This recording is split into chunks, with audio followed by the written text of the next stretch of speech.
Well, I think what the left has told men for decades now is that to be a man is to be toxic. That to be a man is to, in and of itself, make the world a worse place. And so that therefore the best you can aspire to as a man is to be passive, is to be a consumer, boot up your computer, sit in front of your screen, and maybe buy some stuff, look at some porn, do as you're told, and don't rock the boat. That's kind of like the highest aspiration. And I think men get that message all the time from basically every quarter now of our society where the left is in control, which is many of them, maybe most of them. And I think that message is totally, fundamentally, profoundly wrong. And now it's time for another interview on the Babylon Bee podcast. Well, hey, everybody. Thank you for tuning in. We're about to do the interview show. I'm Jarrett Lemaster, and this is Sam Greer with me. And also we have Senator Josh Hawley. We're very honored to have you, Senator Hawley. Thank you so much for tuning in. Where are you calling from today? Well, today I'm in Washington, D.C., but hopefully soon back home in Missouri, where I'm from. Springfield, Missouri is home for me. I've been to Springfield. Okay, awesome. It's a great place. Yeah, it is. Everybody should come. Everybody watching this, come visit. They got frozen custard there. Yes, sir. Yeah. Andy's frozen custard. Yeah. It's awesome. That's a really weird thing that they have there. I don't know if you guys have ever been to frozen custard, but it's pretty great. So good. All right. So, hey, we wanted to talk to you about your book today on manhood. So you're a pretty manly person. When I see you on the floor of the Senate or wherever you are, when you're talking to people, I'm like, now that's a man. Oh, he's not talking to people. He's torching people. He's lighting them up. It's awesome. All right. So the Manhood review by, what was it, The Guardian? Was pretty bad. Did you happen to see that? No, I haven't. Although I think pretty bad probably that's a good label, I'm told, for all of the lefties reviews who hate this book. The review was like, it was like a poker game. It was like a royal flush. They hit every classic like lefty misrepresentation. They hit you with the racist, the bigot. They just checked all the boxes. Yeah, of course. The review was entitled Josh Hawley, Moraliser, Neo-Confederate, and the Tucker Carlson of the U.S. Senate. So first of all, our first question is, how dare you? How dare you? And the Tucker Carlson, that's a pretty high compliment. I got to be honest. Oh, did you pay him for the endorsement? Yeah, that's right.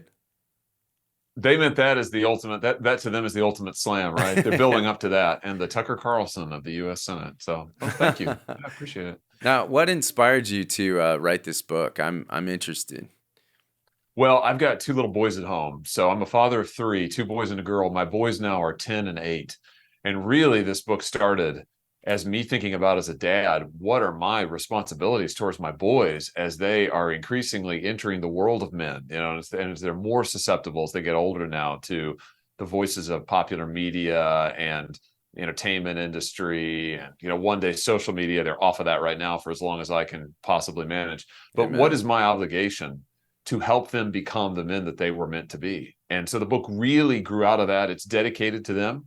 I describe it as an open letter to my boys. And so that's really what got me started on it. Now, really quick, just as a little bit of background, where are you from? Like, what's your experience with your father? Did you have a great father figure? Did that inspire this at all? Like, what was your experience growing up as a man? Yeah, I was blessed with a great family and a great dad. So I grew up in a small town called Lexington, Missouri, which is in right smack in the middle of the state of Missouri. When I say small town, I mean small. I don't mean suburb. It was about 4,500 people. Oh, wow. Still is. Yeah. So a lot of times people say small town, like a couple 100,000. No, like 4,000. An hour east of Kansas City, for those who know the geography of Missouri. So right along the Missouri River. Great little town. That's where I grew up. My dad was a small town banker, worked there. My mother was a public school teacher until my sister and I came along, and then she stayed home with us.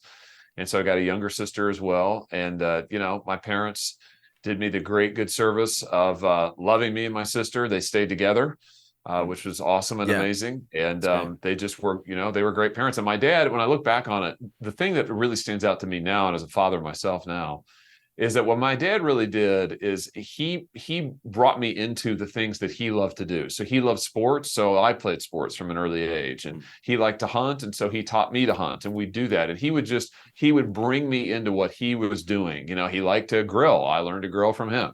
So it's just those little things that as I look back on it really became touchstones in my life. And I write about that some in the book. And for me as a dad, it's helped give me a bit of a template, because I think, well, let's not overcomplicate it, right? I mean, for my boys, I want them to grow up to be good, strong men. And part of the way I know how to do that is I just try to bring them into what I'm doing, like my dad did for me. So you're grateful your dad was so self-sacrificial towards the family. Does even a small part of you wish that he had been more like Andrew Tate? Yeah. No, the Andrew Tate. I write about this in the book. And listen, I was saying earlier that I'm not a huge consumer of social media. So, with that caveat, but I've read enough about Andrew Tate, I think, to have a sense of his message and his appeal. And I just think that I understand why some young guys in particular are drawn to him in a world in which you've got the left constantly telling men that to be a man is to be toxic, that all masculinity is cancerous and is a parasite on society. So I understand in that context why some men look at Andrew Tate and are like, yeah, we want somebody who just says, yeah, absolutely, being a man is toxic, and we love it, we embrace it. But I actually think that ethic of self, all about me, all about what I want, all about my power, that's not the men in my life who I admire, who changed my life. That's not how they lived. They lived in a way that was self-sacrificial, that was about giving themselves away to others. And I really think that as men, that's what we're called to do. It's interesting you kind of bring that up, and I know you're a Christian as well. Bring it like in the church. John Eldredge wrote that book, Wild at Heart, a couple years ago, and that swept the nation. And I'm not against all that. I actually think it's really good. I love the idea of encouraging men to be adventurous, to go do hard things, to grow beards and, whatever it is that he was doing. But my father and I, we liked all that stuff. But there's a sensitivity that my father had and kind of a quiet introversion, just a faithfulness and stuff. And I always remember kind of seeing a conflict between that and some of the guys that you go to these men's conferences and things like that, and you'd see all these guys that are hyper masculine, talking about, their experience as a sniper, and like, and all that stuff. And I'm okay with all that. But at the same time, I think there's something else, that masculinity that men bring to the table, that is not just all that craziness and all that wildness and stuff. There's a control, there's a maturity that needs to happen. And I don't think Eldredge would disagree with that, but I think that anyway, so I really appreciate that you're writing this, and I love the response against the Andrew Tates of the world. Mm-hmm. Not that I'm not comparing Eldredge to the Andrew Tate. Can I just make that clear? John Eldredge's upcoming sequel to Wild at Heart, Top G at Heart. Top G. Well, similar with my dad, I grew up in a town of less than 10,000 in population, but he was a model of faithfulness and self-sacrifice, and those things aren't flashy. And also a hand model. Yeah, that's what you say. And he was a model. And he was, well, he's still like helping keep together a church of under 30 people. He's been worship leader there for 30 plus years, and it's fluctuated. It's, been in the 200s, the 150s, the 50s, the 30s. And just me I was thinking about this Father's Day, me watching him just quietly serve. It moved me fresh on Father's Day. That's the inspiration. I have generations of men that have done that. Well, we are going to pivot this into a question. We've got the conventional manliness, but we've also got, the more centered manliness that you espouse. So by either definition of manliness, we're going to lob you some names, and we're just going to say who is more manly. Riff as you please. Go ahead with question number one. Okay. Let's see. Vladimir Putin or Andrew Tate? I guess Andrew Tate between those two. Jeez. Are they all going to be this tough? Yeah. Yeah, that one was hard. All right. Dylan Mulvaney or Rachel Levine? I think maybe there's a category error there. That was diplomatic, senatorial. That was very good. Okay, RFK Jr. or Chris Christie? RFK Jr. Okay. That's easy. That's an easy one. Karl Marx or Justin Trudeau? Who is more manly? Or the devil? Jeez. Well, Marx, the beard. So maybe that's a Yeah. Trudeau strikes me as many things. I don't know that I'd apply the adjective manly necessarily, but influential in a bad way. Of course, the same is true for Marx. I'll go with Marx just because of the beard. Okay, that's a good answer. I always thought Justin Trudeau was like, pretty brave because he did that blackface thing. But anyway, Theodore Roosevelt or Harry Truman? Oh, that's a good one there. Roosevelt, I think, is just I got to go with Roosevelt. Although I hold Harry Truman's seat. I'd like to say for the record, that's the Senate seat I now hold was Harry Truman's seat. So great Missourian Harry Truman, but Roosevelt, he's just such a larger than life figure and a guy who, was a sickly kid.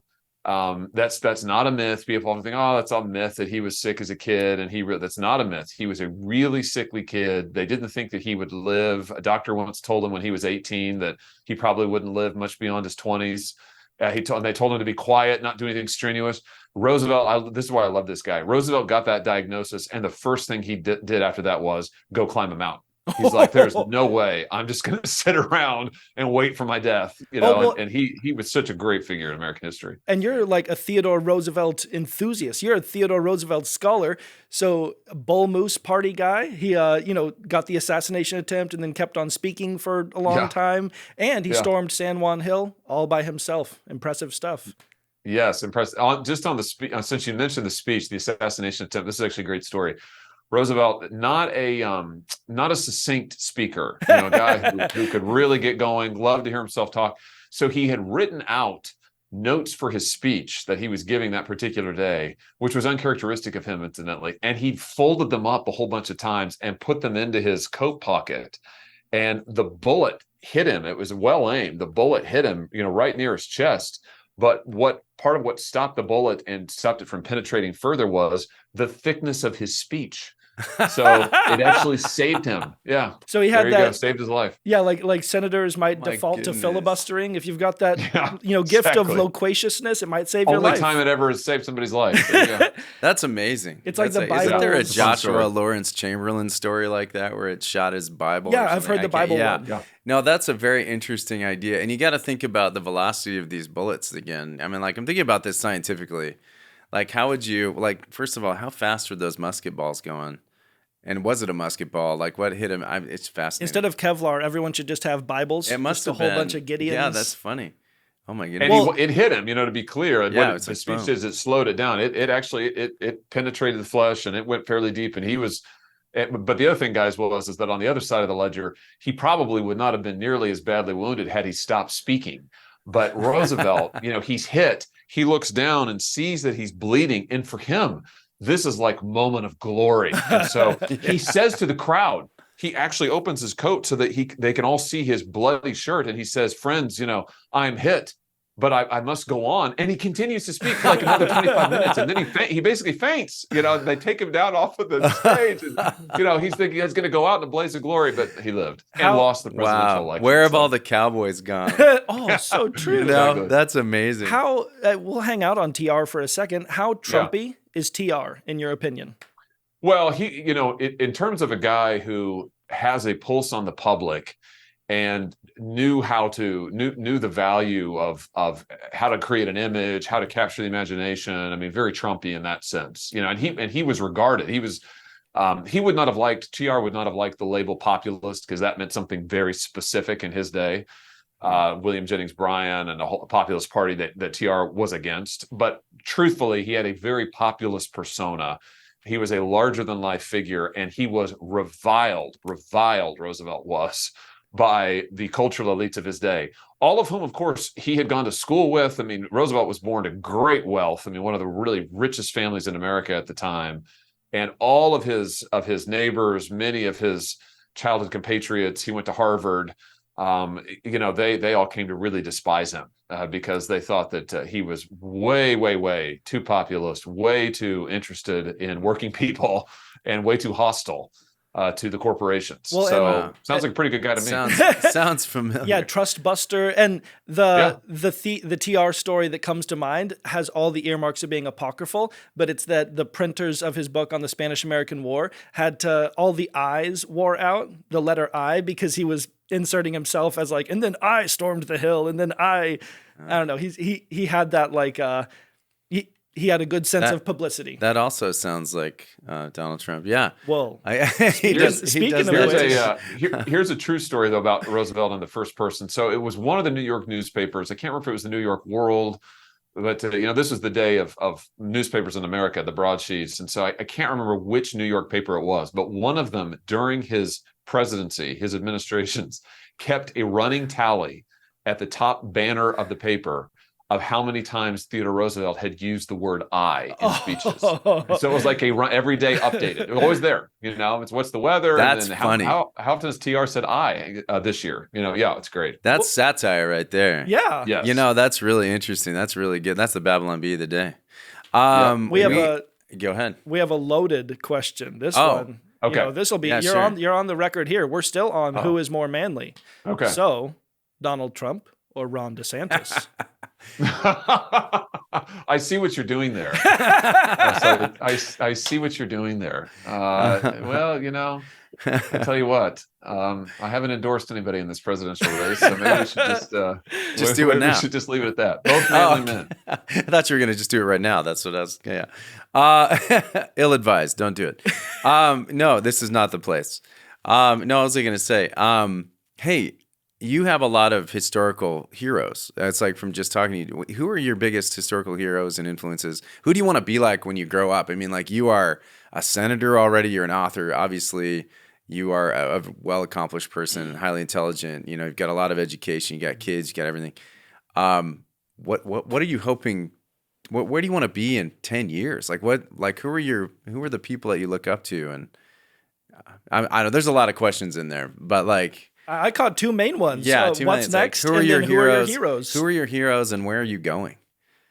Well, heroes. If we could talk about heroes from American history and just kind of going chronologically, George Washington, I've always admired as a guy who, to me, if you take George Washington out of the American Revolution, we don't have a country. Even after the revolution, if Washington isn't our first president, we don't have a country. I'm fully convinced the country would have fallen apart. He held it together, and he did it by the force of his character. For some leaders, it was the force of their words. Jefferson, it was the force of his rhetoric. But for Washington, it was his character. Not even like sheer force of personality, although he did have a strong personality. It was character. Men looked at him, men and women, looked at him and said, this is a man of integrity. This is someone I will follow. And I just think that, he captured my imagination at a young age, thinking that, boy, I want to be a man of integrity, a man of character as Washington is. And I think of that in the context of this book, because really the thesis of the book, to boil it down, is the journey of manhood is a journey to character. What's it ultimately mean to be a man in the way the Bible calls us to be men? It is to be men of character, a person of character. So I think Washington embodies that. Roosevelt, we've talked about Theodore Roosevelt, huge, huge hero of mine. In American history. If we talk about other kinds of heroes, the ultimate one for me is Jesus Christ, no question. And you asked about where do I want to be in 10 years? Well, I hope to be following Jesus. I mean, to me, you want to talk about the greatest adventure of your life. The greatest adventure of your life is following the Lord. If you do that, there is no telling where he will take you. I mean, it's just, I say this to my boys all the time. This is the adventure of your life, is follow the Lord. He will take you places that you never dreamed of going. He will put you in adventures you never dreamed of having. Mm-hmm. And it will be the most incredible experience, and it'll matter. I mean, you want to leave a legacy, follow the Lord, be obedient to him, be faithful. So, what will I be doing in 10 years? I have no idea, but I hope to be following Jesus. And I hope that my boys and my little girl are following the Lord. And I hope that my wife and I are having a great adventure together doing that. That's my favorite. That's my favorite thing that you've said. And I have the same thing. That's all I care about. All I want to do is be obedient to Jesus. But I want to know how did you come to faith? Like what's your story there? What's your testimony? Yeah. So both of my parents are believers. Okay. Which is amazing. So they were faithful to teach me about the Lord from a young age. So I'm one of those people that has the tremendous, tremendous blessing of not remembering a time where I didn't know about Jesus. So, and really my mother, both my parents are good to do it, but my mother really teaching my sister and me the scripture, reading it to us from an early age. When I was 5, I remember sitting on my dad's lap and praying to accept Jesus in my heart. When I was 12, I made a more mature and public confession of faith. in a church setting. But really, my testimony is knowing about the Lord, choosing to follow the Lord, and then growing into that, at those different stages in life, going off to college. You go off to college, you got to make a choice. And I went a long way from home for college. I didn't know anybody. So it was really one of those situations like, hey, you can do whatever you want now. I mean, are you gonna keep following the Lord? You're gonna make Christian friends? You're gonna find a church, or are you just gonna go do what pleases you in the moment? And so that was a decision point, and just trying to grow in the knowledge of the Lord, grow in the love of the Lord, be responsive to his call in my life. So that's kind of my story. And then marrying a woman who loves the Lord with all of her heart, and going on that adventure together. That's what we've been doing for the last 13 years now. It's amazing. Every time you speak, I think, let's take up a collection, get the organ going. This is like a sermon. I was talking to my wife yesterday as I was cranking through the Manhood book, the audio section where I was reading an audiobook. I still count it. So you call that reading? Well, it doesn't count. Yeah, that's iffy. It's iffy.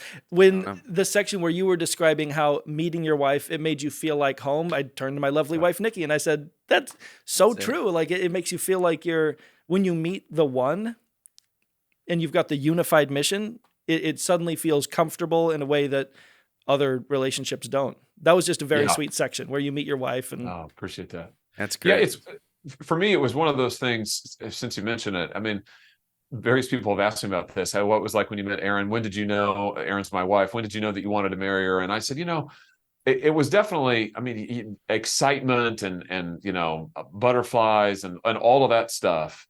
But what really, for me, when I knew, like, hey, I think that this is the woman that I want to ask to marry me if she'll have me, is just seeing her heart, and really in particular her heart for the Lord. And just when we were together, it was like I try to describe in the book. It was like coming home for the holidays when your whole family is there and you're like, oh, wow, I am home. This is amazing. Like there's no place else I'd rather be. When I was with Erin, it was like, there's no place else I'd rather be. I wasn't thinking about other things. I wasn't thinking about, I'm excited to do this in a week. It was like, no, there's nothing else I'd rather be doing than be right here with her. And that's how I knew. Man, that's great. I love this about Sam too. I have that kind of marriage as well. Both of our stories are very similar. And we love our wives. We're doing this whole thing together, conquering the world together. It's a lot of fun, just being obedient to the Lord. And I always tell people this, young people that are looking for the right person, it's like, just find somebody that's obedient to Christ too. Like that's, if you're a Christian, find someone that's willing to be obedient to the Holy Spirit, even when it's embarrassing, even when it hurts. And then you'll be fine. All those other things will work together. And you guys met when y'all were working in the Supreme Court administrative offices?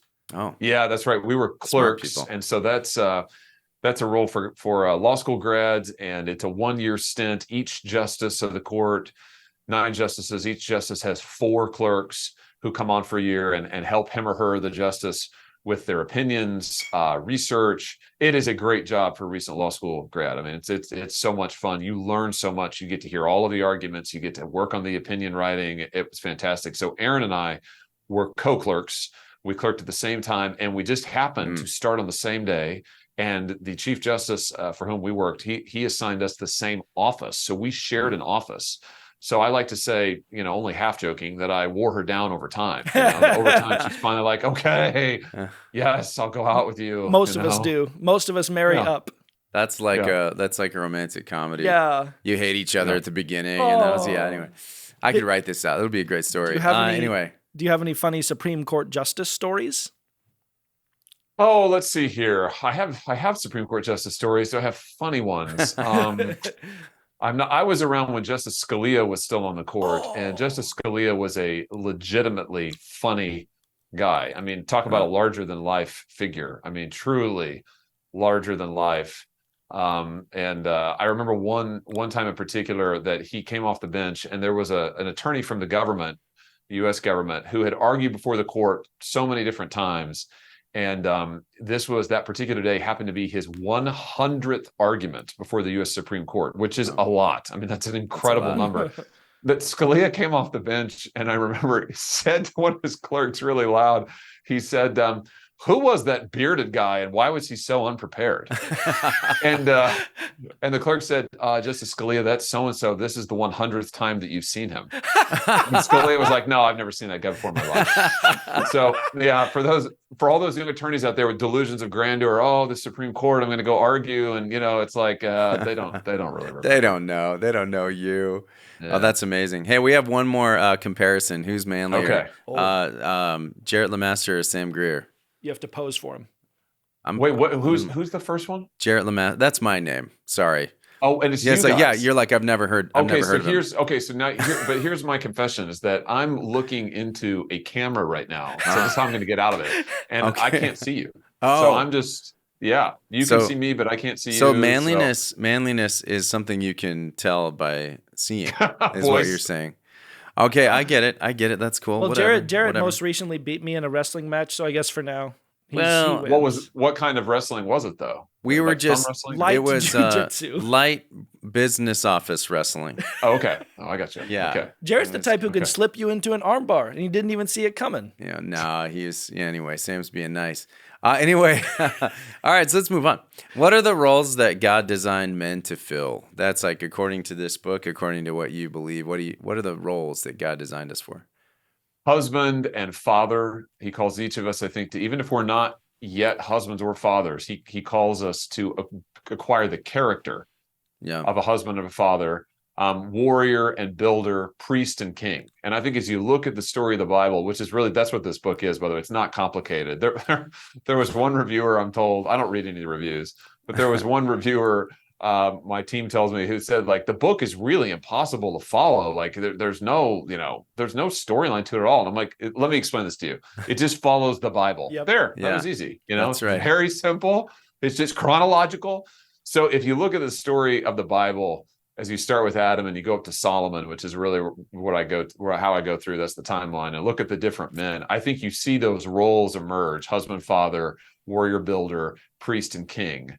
And those are different qualities of character, I think, that the Lord calls us into as men. So not court jester. Because that wasn't on there. I feel like the B is sort of that. We're the guys standing on the sidelines laughing at everybody. But also good. Thus jesters do oft prove prophets. Also, yes. That's satire often rhymes with the truth. Like, we do a joke, but it triggers the truth in people's minds. That's a prophetic service. I was struck as the book unfolded at how it did maintain just a trudge through the Bible, but with one singular developing, evolving argument. When the first chapter was in the beginning and you launched in with early Genesis, I thought, this is a wonderful launch pad. I wonder where we'll go. But then you didn't skip a chapter all the way through, like most of the Old Testament. I thought, wow, he sustained the Bible as his singular source of argument. It reminded me of how Jordan Peterson uses the Bible, but with a twist, because we recently gently roasted Jordan Peterson with a headline that was Jordan Peterson says that the Bible Jordan Peterson argues for the Bible to mean anything other than what it says. Yeah, that's right. But we were gently roasting him because he will use it as a launch pad to talk about deeper myth and lobsters and, what have you. With you did really state the Bible story, but then turn it into a broadly applicable principle. Yeah. Here's the thing that I think that we see in the Bible and why it's so foundational and fundamental is that it really reveals to us who we are as people, men and women. The book is about men, so I zero in on God's call to men, and that's why I start in Genesis. And when I was writing this book, guys, the way this came about is, if you're going to write about something like manhood, and you're going to say, well, I think to be a man, it means this, this, and this, immediately, naturally, people are going to say, oh, well, according to whom? According to you? According to what? To history? To psychologists? To whom? So you have to ground it somewhere. And as I was thinking early on, okay, how do I ground this? For me as a Christian, there just is no other place. I mean, it's what I believe. It's what shaped our culture, our history. It is the Bible. So that's why I go back to the Bible, all the way back to the book of Genesis, and look at God's call there to Adam as a man, the unique assignment that God gives to Adam as a man, and really through Adam gives to all men. And I can distill that just like this. It's a great story, but it's a simple one. God calls men to expand the Garden of Eden into the wilderness. I mean, that's the picture. God creates a world. He calls it good. In the center of the world, he creates a garden. He puts Adam and Eve in it. And he says to Adam, among other things, you're supposed to care for this, keep it, tend it, cultivate it. It carries the note of expand it. So out there in the rest of the world, where it's wilderness and not garden, you're supposed to turn that into garden. And I think as men, what does that mean for our lives? It means God has called us to bring order from chaos, to cultivate gardens in the wilderness, to be the ones who go to the frontier and push forward the boundaries of culture and civilization and create space for our families. But let's not overcomplicate it. At the end of the day, it's really to make a space for God that honors God, that brings his witness, his power, his presence into the world. Yeah, that's a really good theology of work. And it's funny how, work was something that was given to us before the fall, and it does carry over into the period that we're in now. Organizing, going to a place, organizing, redesigning, remodeling, all those things that you look at an old thing and you want to make it new. I think as a man, women do it too, cultivating the garden. All that stuff's super important. A fresh cut lawn. Yeah, that stuff, I really do think it's godly. I do. I think building things and creating things and writing jokes and writing books. And my old Bible study leader, Paul Twiss, would always say, you're being an image bearer when you bring order out of chaos. And it's a common grace that even an unbeliever could partake in. If you walk by trash in the church parking lot, bend over and pick it up. You're bringing order out of chaos. And I think of it often. Right. That's good. I like that. Hey, so what are the biggest threats, do you think, in America today to this good concept of manhood? Where do you see the biggest threats coming from?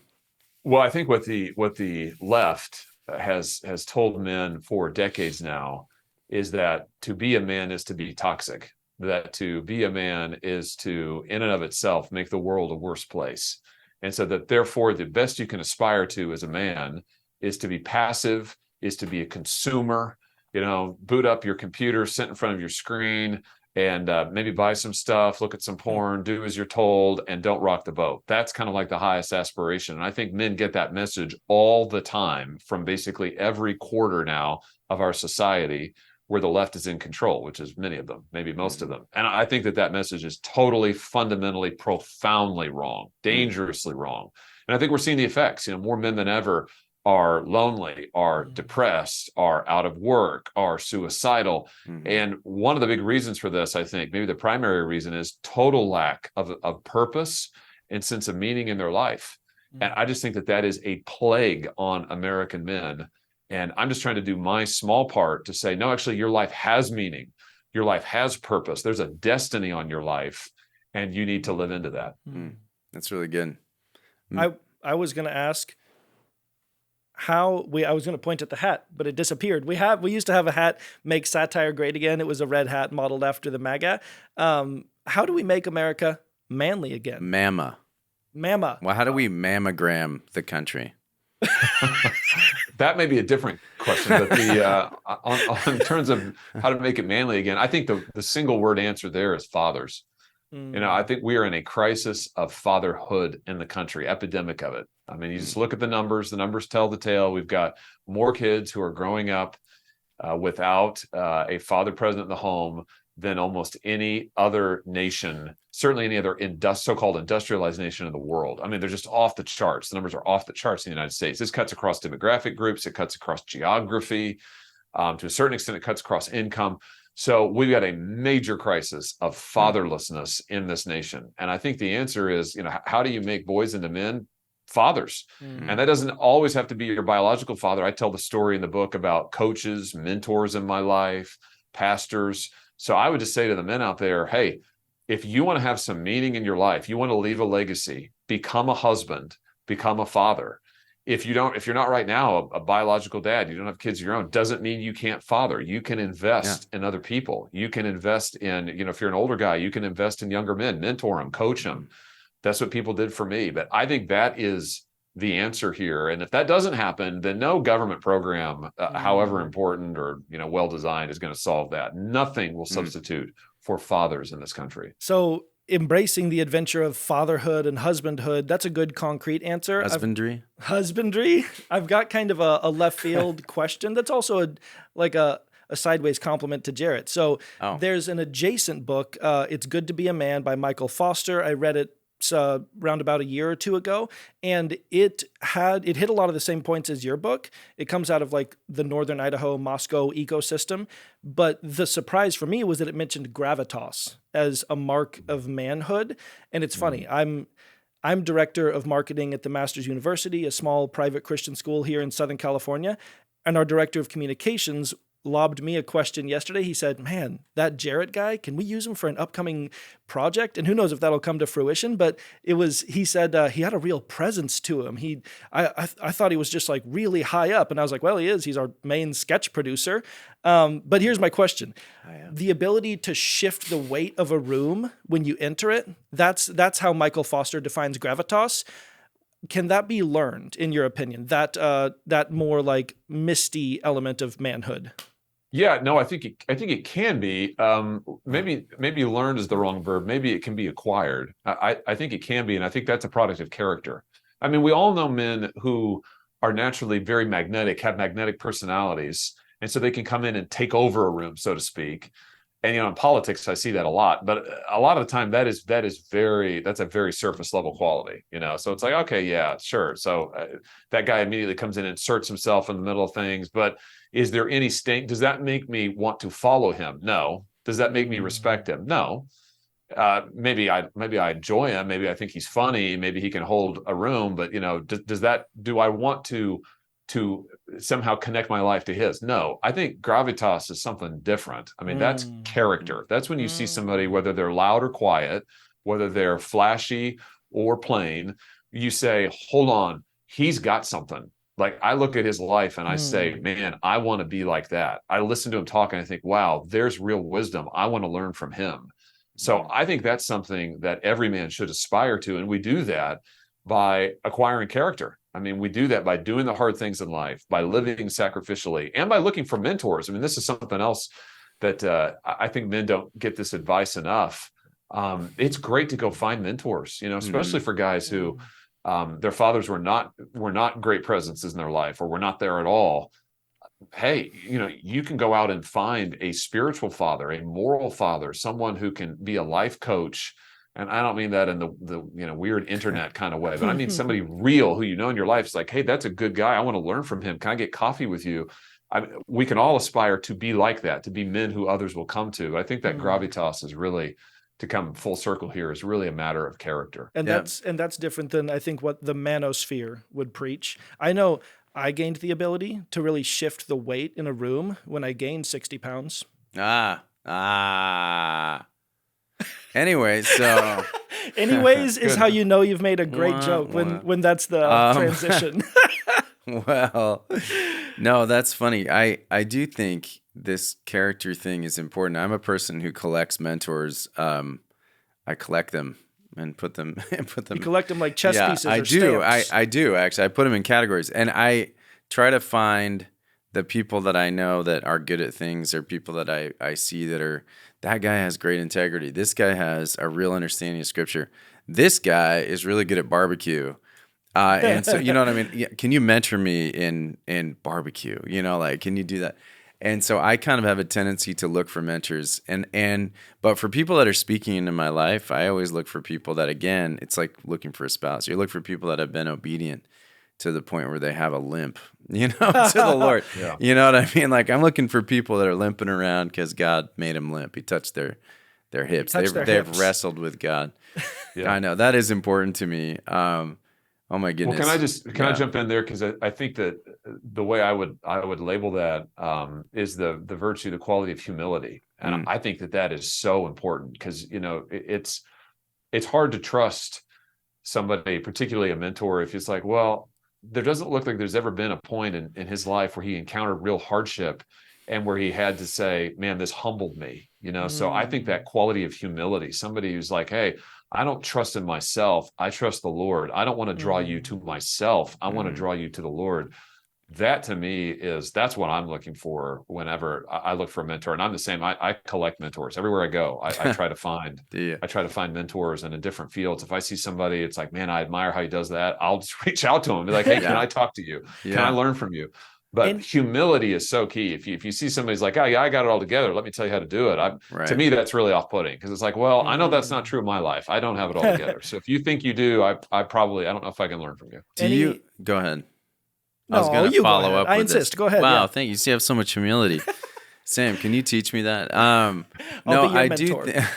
I do think. Have you ever had those moments? I'm interested for our listeners too. Have you had any of those moments where you feel like you got humbled, you had the dark night of the soul, you feel like you really had to wrestle through stuff with God? What are those experiences for you? Just for kind of our listeners. Oh, I mean, I've had a bunch of them, but I'll run through a few. One of them, I tell the story in the book. When I was 23, I lost my best friend. He committed suicide, and that for me was. It was totally shock. I mean, it was not one of those situations where it was like, in any way saw it coming. He was a believer, thank the Lord. So I look forward to, I know I'm going to see him again one day, and that gives me tremendous hope. But that was, as a 23-year-old, you think, oh, the world is great. All my life before me, everything is wonderful. And then, your best friend, we've been friends since we were 14, puts a gun to his head. It's like, wait a minute. And somebody who loves the Lord too, by the way, genuinely, deeply love the Lord. How does this happen? And what does this mean? That for me was a real inflection point in my faith. Thinking about the recriminations that go with that. Like, gosh, I should have been there for him. I wasn't a good enough friend. I wasn't. I was actually overseas when much of this happened, right up in the lead up to when he took his own life. And I look back and I was like, I was too distant. So that kind of stuff. I've had those experiences as a husband and a father, where as a husband, where I'm like, man, I can't believe I just did this or just said this to my wife. I vowed when I got married, I would never do this. I would never talk to her that way. I would never do something like that. And then it's like, wow. And here I am. I tell a story in the book about one time I'm arguing with my wife, and my boys were really, really little at this point, maybe, I don't know, maybe 3 and 5. And I'm arguing with her. I don't remember now about what, which shows you how important it was. But I do remember thinking at the time, like, I'm really winning this argument. It's going great for me. Always a warning sign. All the husbands know where this is going. And and so I'm really making my point, whatever it was. And I see out of the corner of my eye some movement in the room, and I look over. It's my 2 boys who have heard us arguing and have come in to watch, and their eyes just wide as saucers, their mouths just open. And you talk about conviction. I stopped instantly and just saw in a moment, what an idiot. First of all, treating your wife like this. Secondly, this is what you want to model for your boys. And for me, that was a moment where I'm like, man, is this the kind of father I'm going to be, where what they take away is dad could never be wrong. Dad could never admit a mistake. Dad would browbeat anybody who disagrees with him, and it really made me think, like, what am I doing here? What am I doing with my marriage? What am I doing with these boys? Like, what am I modeling? Yeah. So, there have been experiences like that as a husband, as a father, that are profound challenges, because I think being a husband and a father really exposes your character. And at least for me, it made me realize how incredibly selfish I really am. Yeah. You think, oh, I'm a pretty giving person, and then you get married. It's like, no, not at all. Actually, you're really selfish. Or I'm a real jerk. Yeah. That's what I figured out. Another dark night of the soul moment that I remember from the book was that harrowing ordeal with your son. I think it was Elijah and the hip that was looking like it was going to deteriorate, and then praise God, he's now playing soccer happily. Of the publication of the book's time. Can you tell us about how that brought you and your wife closer together? Yeah, absolutely. So this is a few years ago. Elijah, we noticed, was limping. Actually, I had this tradition of taking my boys to eat donuts on Saturday mornings. So I had him out to go do that, and we're waiting in line, and I'm holding his younger brother, Blaze, and Elijah is in front of me. And he's limping, I noticed. And I didn't think a whole lot of it right at the time, because I thought, well, my kids are very active, very, very active. Yeah. So I thought, whatever, got in a wrestling match with his brother. But I did mention it to my wife, who, being wiser, said, well, I think maybe I'm going to call a pediatrician. Long story short, we take him in, the pediatrician says, I think we have a real problem here. And the initial diagnosis we then, saw a cascade of specialists, and parents out there can relate to this, what a nightmare it becomes. But the initial diagnosis was really bad. It was that he had a degenerative condition. We thought at first in all of his joints. And so, they were like, well, it's this hip now, but it's going to be other hip, probably in his arms, his shoulder sockets. I was like, what are the implications of this? And like, well, he may be in a wheelchair as he gets older, and it's degenerative, over time. I mean, terrible. It ended up that the condition was localized to one hip, praise the Lord. So that was the first moment of Thanksgiving, a real breakthrough. And the hip was deteriorating, and it did degenerate, but then it regenerated, and it did that in such a timely fashion that it synced up with the other hip, and he kept growing. And now he is basically 99% in that hip. But your question was really what effect did it have on us? For me, as a dad and as a husband, it was a major gut check moment where, we had to face the possibilities there. And for my wife and me, it was getting on the same page and thinking about, okay, what is the Lord's promise for us and over our kids' lives? He does not promise us that we will never have hardship. He does not promise us that everything is going to be smooth sailing. And no, what he promises is he will be with us, that he will deliver us, that he will use every circumstance for good in some way, however terrible the circumstance. And so there was a period of months there where it was, we were praying harder than we've ever prayed. We were just trying to trust the Lord, but it was a real crucible for us as a family, and for my wife and me together as husband and wife, to really say, we're going to trust the Lord in this. We're going to anchor down in to the Lord, and we're going to trust each other. I mean, we're going to really come together in this and do this together and face this prospect together. And praise be to the Lord. I mean, like I said, today he's playing soccer and swimming and running and doing great. Both Jarrett and I are officially misty-eyed, so I'm gonna pivot. I'm gonna do a hard pivot to get us angry for a second. Oh yeah, because that's touching. So let's real quick talk about your prior book, The Tyranny of Big Tech. Is a double whammy in that the book in itself is obviously more than stimulating, but the story around it, it's like you got a 2-for-1 deal. The story around the book's cancellation and then the book's content, you got a bunch of free press from Simon & Schuster pulling the plug. Well, actually, I don't want them to sue us for defamation, so we'll hide the name. Byman and Booster. So they pulled the plug on your book, and they said it was because of your no vote for certifying the election results in 2020. Can you speak about what your vote meant and how it's not unusual for Republicans or Democrats to vote no on certifying an election, that there was recent precedent and that the pulling of your book was political? Can you comment on that? Oh yeah, absolutely. Totally. Well, first of all, I just want to thank Simon & Schuster for canceling the book and attempting to cancel me, because it made it a New York Times bestseller, and it was fantastic. So thank you so much. And the attempts to I always say that you can really only be canceled if you agree to be canceled. I mean, you guys know that. They've tried to cancel you so many times. Like if you submit and say, "Oh, I'm so sorry," okay, well, they might have a chance. But if you just say no, like, I'm not going to be canceled. I'm going to keep whatever I've said that I believe in that's gotten me in trouble. I'm going to keep on saying it, and I'm going to keep on going. Then I think that the bullies, because that's really what it is. It's an authoritarian impulse on the left. That it doesn't work if you won't submit to it. And so that was the story of this book, and the Lord really blessed it. As to the circumstances leading up to it, so I famously, I suppose, objected to the certification of Pennsylvania in particular. The way that the Electoral College certification works in Congress, I came to learn, was that it goes state by state, and any member of the House of Representatives and any member of the Senate can lodge an objection on whatever grounds to the electoral votes state by state. So I objected to the state of Pennsylvania, which I said weeks in advance I was going to do. And what I said was that, listen, Pennsylvania changed their rules about voting in the middle of the vote. They didn't follow their own state law.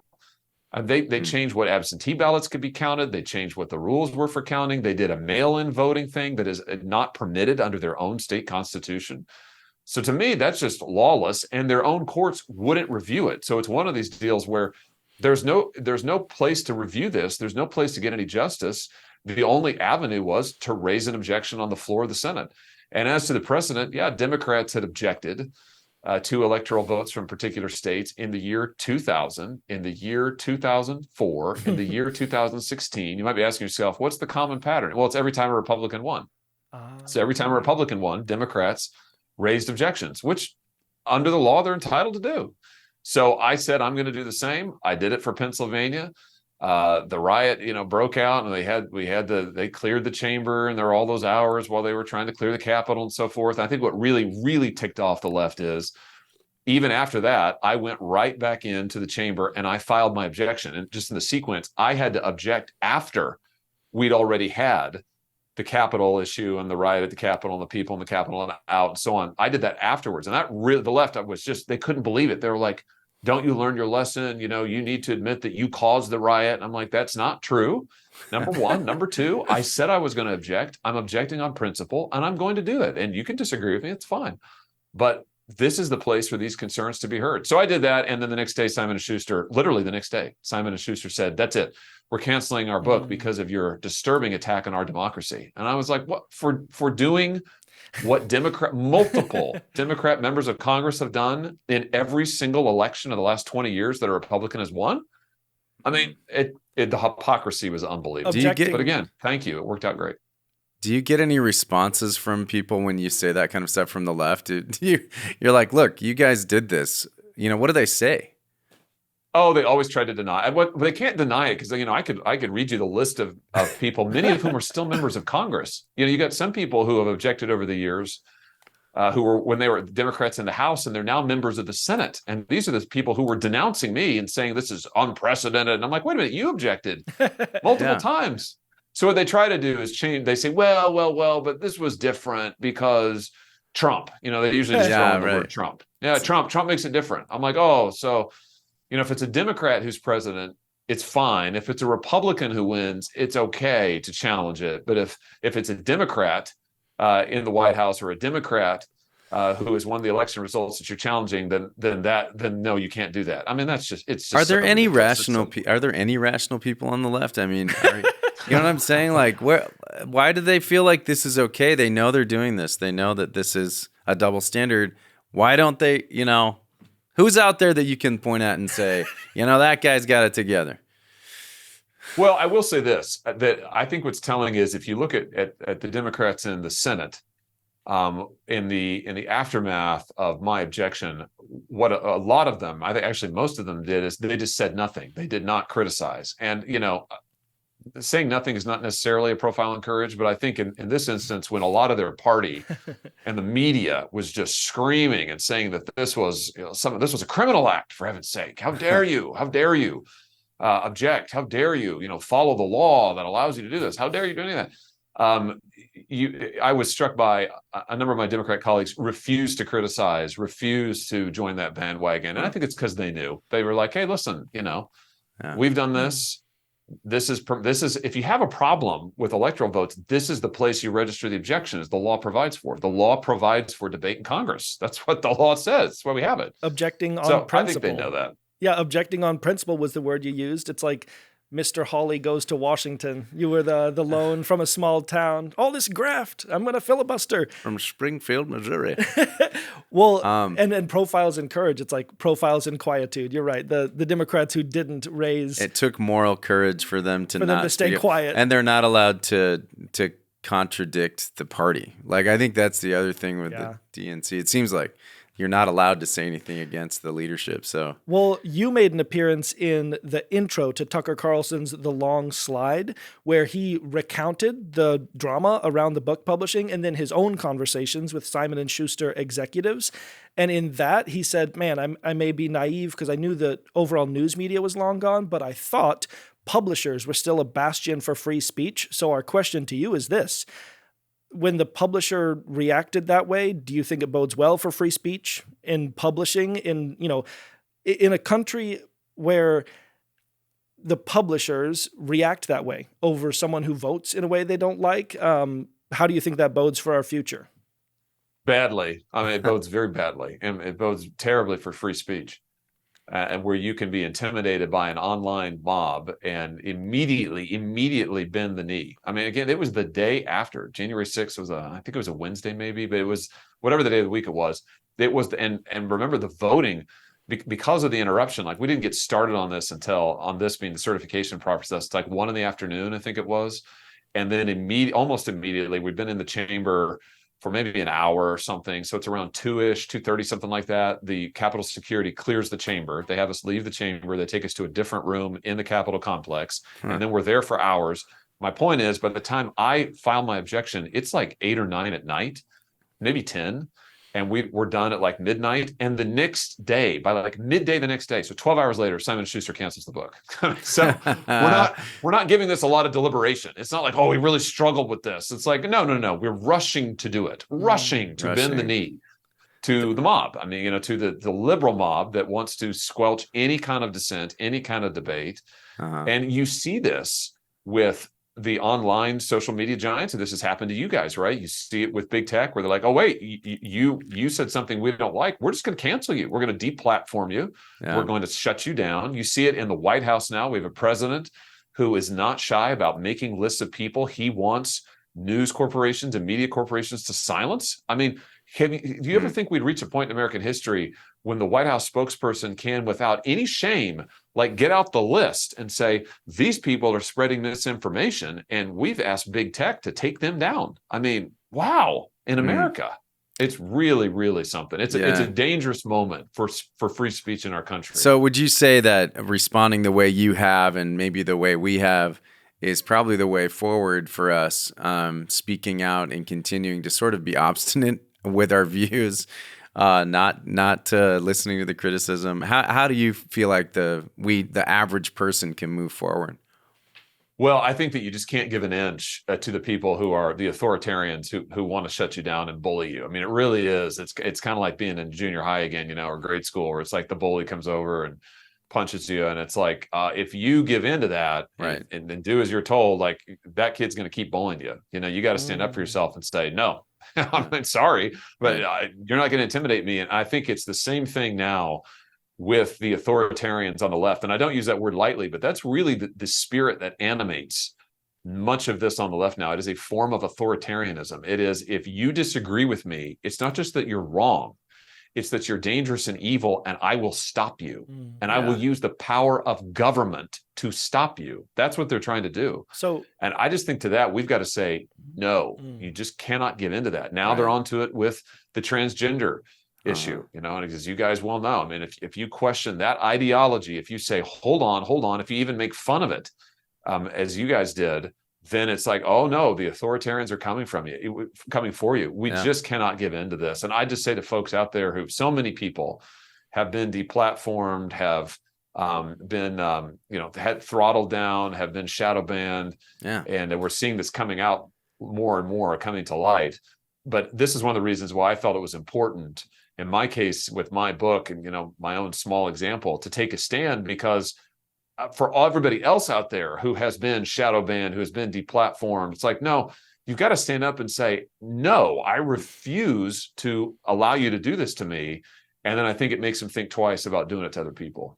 So the activists obviously are good at isolating the pressure points and then applying pressure. Despite that, it sounds like you're giving us a white pill, not a black pill. It sounds like you're saying free speech has a chance at surviving in our culture. Any other additional insights on how an average person can do it, to reiterate Jarrett's question? Well, I think that being bold to speak and to take up to speak in whatever avenue you can. I mean, so if you're on social media, stay on social media and don't be afraid. I mean, don't be bold in the workplace. I think it's important that Christians in particular be willing to take a stand. I always say to people, listen, I'm not telling you to go out and deliberately try to lose your job, but I do think that if your HR department is asking you to do something that is wrong and that you're totally opposed to, hey, I mean, this is the time, this is the day and age to say, no, I disagree with that. And I will not go along with that. I think that is wrong. I'm not going to be a part of that. And I just think the more that we create these little points of resistance, where we're saying we're going to speak up, we're going to fight for the First Amendment. The First Amendment, I always say, is the right to be wrong. I mean, I try to remind my friends on the left this. I'm like, listen, you guys want to get rid of all speech you don't like because you say it's wrong. Like, the First Amendment's the right to be wrong. And we can all agree that if you're inciting a criminal act, that's different. But that's not what we're talking about here. We're talking about speech that they don't like and that they want to go away.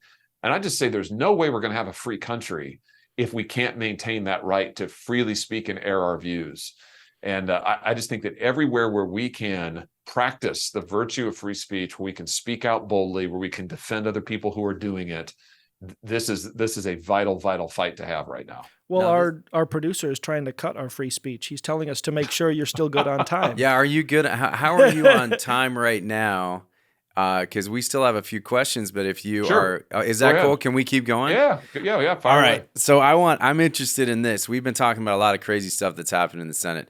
What is the craziest thing you've ever seen? I've been watching a lot of your videos leading up to this interview, and you've had some really interesting interactions. But I want to know what the craziest thing for you was.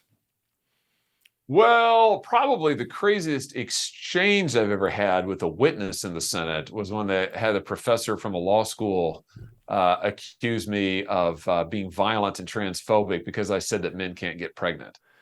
That's probably my all-time. I saw that one. Oh my goodness. Yeah, that's a crazy conversation. I mean, this is where I said the deal was she wouldn't use. This is a hearing on women's rights, by the way, and I noticed that this is a very smart person. And this is a professor at a law school, highly credentialed. This is not a stupid person. This is a smart person. But I noticed that she wouldn't use the word woman. She kept saying persons with capacity for pregnancy. And I started keeping a tally on my little pad, how many times she said it. So I got to my turn finally. And I said, I just have to ask, like, persons with capacity for pregnancy, is that a woman or what? And she immediately said, I'd like to recognize the transphobic nature of your questioning. And I was like, man, we are in an alternate reality now. And finally, she said to me, well, your questions lead to violence. I'm like, it leads to violence to ask why you won't say woman? I mean, it is an alternate reality. So that's probably my all time.